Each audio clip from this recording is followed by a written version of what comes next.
Chapter 18. Baba's love of devotees and appreciation of prema. Baba has stated that he loved devotion and prema, that is, devotion at its highest and most intense form. This has also been shown in action by him. In this chapter, we may deal with these. But as a preliminary, the question may be raised whether this love of devotees and prema may not be conflicting with his equality. Students of the Gita would have been puzzled by Sri Krishna's statement, where he says, "I am the same to all creatures. There is no one whom I hate as my enemy, and no one who is dear to me. Those who devoutly worship me, they are in me, and I am in them." Now, with reference to the statement that Sri Krishna has no priya, no joy, we have more than half a dozen statements in the Gita itself in which he refers to Arjuna as his priya, or dear to him, his true joy. As it states, "Let your mind rest on me, have devotion to me, worship me, prostrate to me. You will come to me. This truly I affirm, you are dear to me." There is no one dearer to me than one who repeats the Gita to others. These and other stanzas in the Gita show that Sri Krishna repeatedly says, "Arjuna is dear to me." And yet he has said, "There is no one dear to me, and there is no one hateful to me." Is there any conflict here? And if so, is the conflict only apparent or real between the above said statements? The answer to this question is obtained by examining the words of each verse. Sri Krishna first states the general proposition that he, as God, is equally inclined to help all and favor all. But as for enemy, there is no one who can be styled his enemy, because to be an enemy, one must be in a position to stand against Sri Krishna. Yet there are persons who fancy they can stand against Sri Krishna, and in their fancy they may be enemies, but in reality they cannot be counted as enemies. A person who begins to hate Sri Krishna like Kamsa ends by being absorbed by him, just like the dear ones and bhaktas of Sri Krishna. The primary proposition that at the outset all are in the same position towards God gets modified by the subsequent actions of various people. Those who, with deep devotion, direct their minds to me, Krishna, they are in me, and I am in them. So says Krishna. If he is in them, and they are in him, they are certainly his priyas, or friends. Yet this is not a contradiction of the earlier statement. It is a natural law that the human mind partakes of what it dwells upon. If we dwell upon love for Sri Krishna and view him as a friend and protector, then the ideas of love and friendship and protection of Sri Krishna all roll up into one and seize the thinking soul. The jiva immerses in those thoughts and loses hold of other thoughts, especially thoughts in a contrary direction, and therefore the jiva, playing as an individual, turns into what it thinks of. This is a fact of psychological science, and there is nothing in it which contradicts Sri Krishna's statement that he has no loved ones and no enemies. Sri Krishna is the soul within Prakriti, all nature, and acts like a mirror. If you laugh at a mirror, you get back a laugh. If you turn a frowning face at a mirror, you get back a frowning face. If we indulge constantly in hatred like Kamsa and hate Sri Krishna, then we constitute ourselves into Sri Krishna's enemies. But ultimately, hatred does not survive. It is swallowed up in the general law of love. That is how Ravana, Kamsa, and others portrayed in the Gita got quick salvation and became part of God, maybe earlier than many weak-willed persons. What has been stated about Sri Krishna applies also to Sri Sai. He was once asked by Samajist, "Shall I ask you a question?" And Baba said, "Yes." And Samajist asked, "Do you look upon all people equally?" Then Baba said, "Yes, I look upon all equally. It requires some sense to ask a question."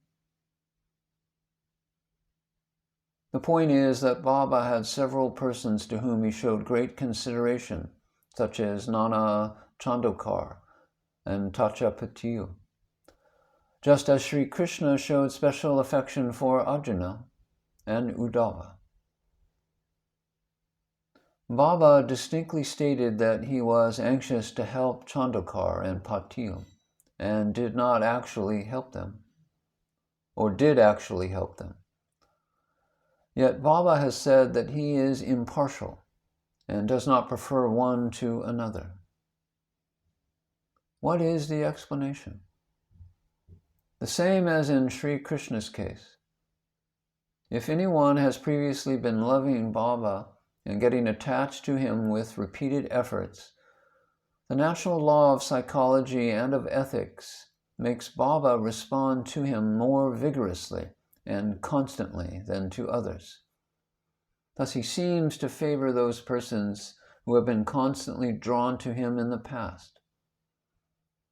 Nana Chandokar had been his disciple in 4 previous births, and the affection of those births cannot go for nothing. That is why he sends for Chandokar when he has not sent for anyone else in the world.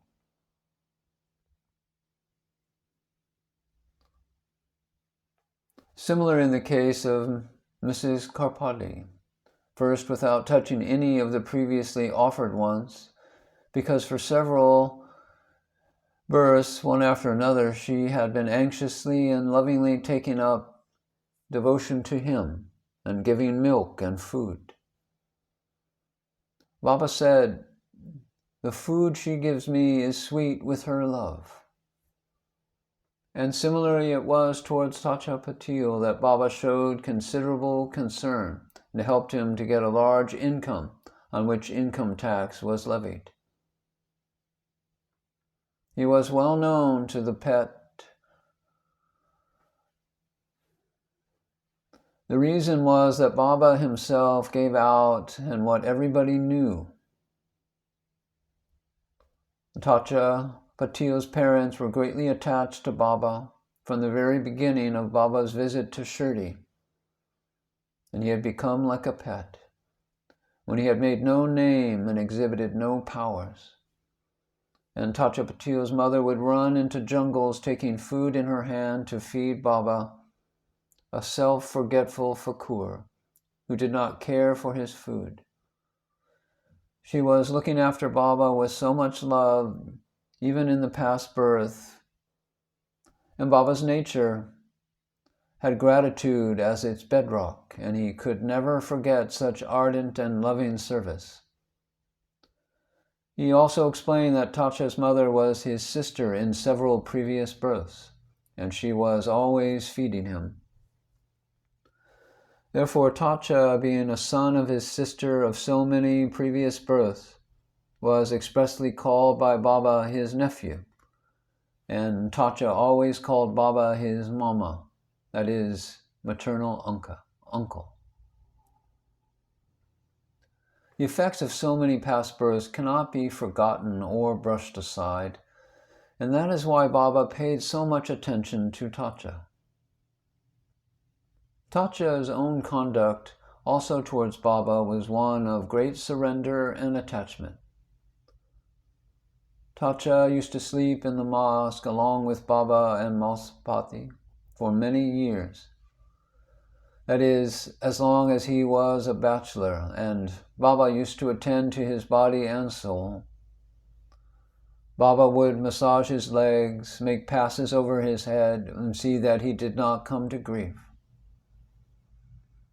Tacha was a person of no education, and would ordinarily, in the countryside, easily get ruined. But Baba's company kept him up to a pretty high mark of culture and morality, and thus saved him from spiritual and moral shipwreck. There was also faction in the village, and bickerings of various sorts were common. Baba occasionally helped Tacha even in those bickerings where he had sufficient reason. He would help him even with supernormal powers. Some men of Tacha's faction, like Raghu, were charged before the magistrate for outraging the modesty of a Marwadi woman.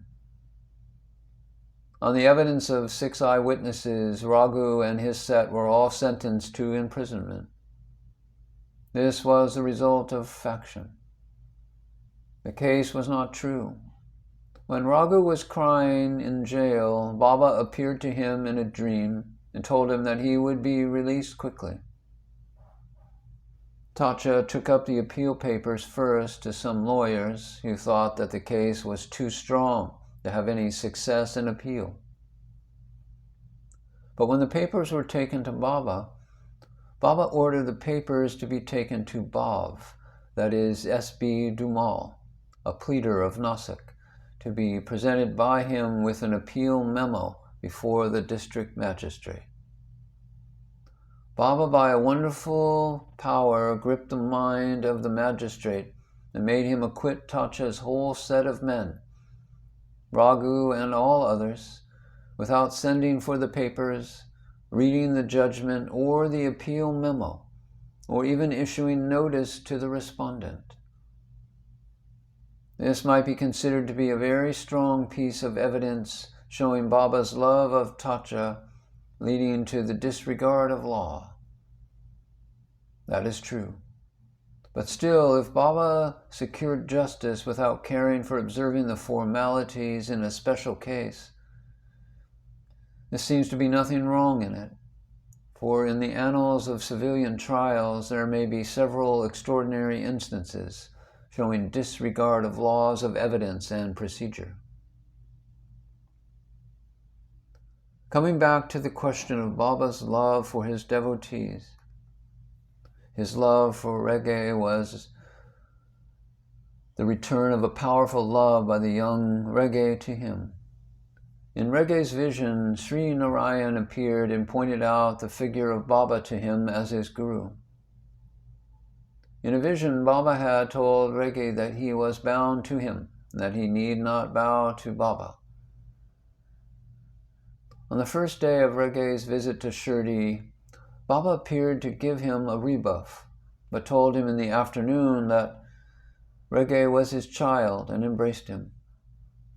Baba loved reggae and encouraged him because of his devotion, that is, to the child of Baba.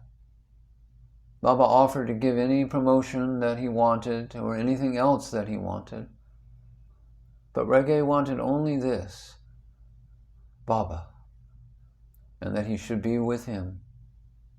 He cared for nothing else. That is the proof of strong affection, That is, I am subjugated by the love of my devotee, not merely of Narayan, but also of Sai Baba. As Baba said, if one ever dwells on me in his mind and will not even taste food before offering it to me, I am his slave. So also if he hungers and thirsts after me and treats all else as unimportant, I am the bond slave of my devotee. I love devotion. He who withdraws his heart from wife and child and parents and loves me is my real lover, and he emerges in me like a river in the sea. Sai Baba was merged in God, and therefore his reactions to bhakti are exactly the reactions of God, as shown in the Srimad Bhagavata and the Bhagavad Gita. Baba's consideration for his devotees made him exercise all his powers on their behalf. He underwent considerable personal trouble and undertook also to risk his health and even life for the sake of his devotees. He withdrew plague to himself to save Vol-1 Karpade, son of Mrs. Karpade. He drew also a superintendent's plague at Goa to himself. Baba offered his own throat to Murajaman, who wanted to cut the throats of all the Hindu bhaktas in order to save his bhaktas. As stated by Baba to Karpade, a fact noted in his diary, Baba was steadily ruining his health by the devotees' sake. He could not respond to every appeal made to him by night and day from every place, and in consequence his digestion gave way. His general strength gave way, and he knew that this would continue up to the time of his leaving the body. But Baba told Karpade, I do not care for my life. I care for my bhaktas. Therefore, love towards the loving disciples is not a detraction of any general principle or moral law, but enforcement of the general principle that every action produces a reaction, that good begets good, and love begets love. And Baba wanted his devotees to make use of the general principles and laws of nature for developing themselves. Baba's sacrifice for the masses and for the public has been characterizing him birth after birth, as we see from an account of his recitals of his own past births. In every birth we find that he was self-sacrificing and working wonders, and always helping all people, especially those who put their trust in him and who were attached to Baba.